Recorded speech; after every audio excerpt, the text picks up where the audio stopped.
Assalamualaikum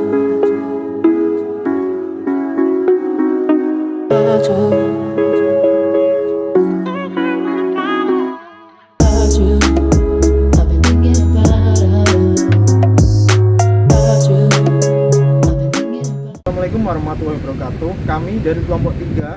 Perkenalkan, nama saya Ahmad Ibnu Nafik. Saya Nora Aulia Khotrunada. Saya Muhammad David Gibran. Berikut adalah video untuk memenuhi tugas MK3L. Halo semuanya, tahu nggak sih kalau kurang lebih 700 pekerja di Indonesia mengalami kecelakaan kerja setiap harinya? Hal ini berdasarkan laporan tahunan BPJS Ketenagakerjaan bahwasanya 3 tahun terakhir angka kasus kecelakaan kerja dan penyakit akibat kerja di Indonesia terus mengalami peningkatan. Oleh karenanya, keselamatan dan kesehatan kerja di Indonesia harus terus digalakan. Keselamatan dan kesehatan kerja adalah upaya untuk menjamin keutuhan dan kesempurnaan jasmani dan rohani tenaga kerja. Berikut adalah satu dari ratusan kasus kecelakaan kerja yang terjadi di Indonesia. Miris, seperti kasus yang terjadi pada pertengahan tahun lalu di Kabupaten Pekalongan, yaitu seorang pekerja yang tewas tersengat listrik di areal Tibangan Tebu. Pekerja tersebut bernama Slamet Soleh, 49 tahun, warga desa Tegal Suruh Seragi, Kabupaten Pekalongan, Jawa Tengah, yang tewas tersengat listrik pada Rabu 8 Juni 2022, sekitar pukul 7.30 waktu Indonesia Barat. Korban tersengat listrik saat hendak menyambung kabel dan sempat dilarikan ke puskesmas terdekat. Namun naas nyawanya tak tertolong. Polres Pekalongan, Ibda Heru saat dihubungi membenarkan adanya kejadian tersebut. Kronologinya, korban dan pekerja lain tiba di lokasi pukul 7 waktu Indonesia Barat. Mereka memulai pekerjaan dengan memasang lampu di ruang operator Tibangan Tebu.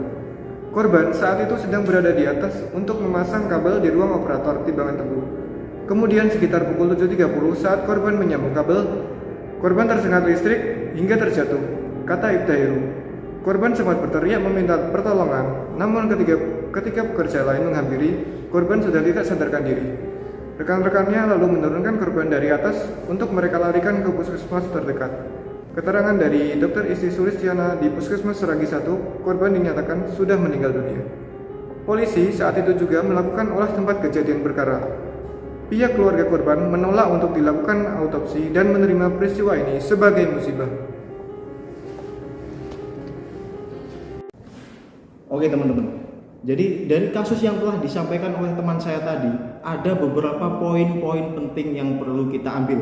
Nah, poin-poin penting ini perlu kita ambil karena agar kejadian serupa tidak terjadi lagi di masa yang akan datang. Lalu, apa aja poin-poin penting itu? Oke, yang pertama adalah melengkapi alat pelindung diri untuk setiap pekerja. Ini wajib, teman-teman.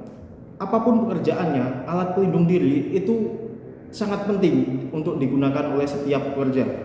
Selanjutnya, yang kedua adalah mematikan aliran listrik saat akan melakukan perbaikan.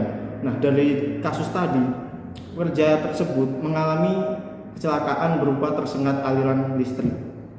Nah, saat memperbaiki perlu dimatikan terlebih dahulu agar pekerja aman saat melakukan perbaikan. Nah, yang ketiga, pihak perusahaan harus menyediakan pekerja yang memang menangani bagian kelistrikan. Nah, yang terakhir, perusahaan harus memastikan seluruh peralatan yang ada di industri tersebut sesuai dengan standar keselamatan kerja, teman-teman. Kami turut berbelasungkawa terhadap korban dan keluarga yang ditinggalkan. Semoga kita semua bisa mengambil hikmah dari kejadian tersebut. Sekian video dari kami, terus tegakkan keselamatan dan kesehatan kerja. Salam K3. Wassalamualaikum warahmatullahi wabarakatuh.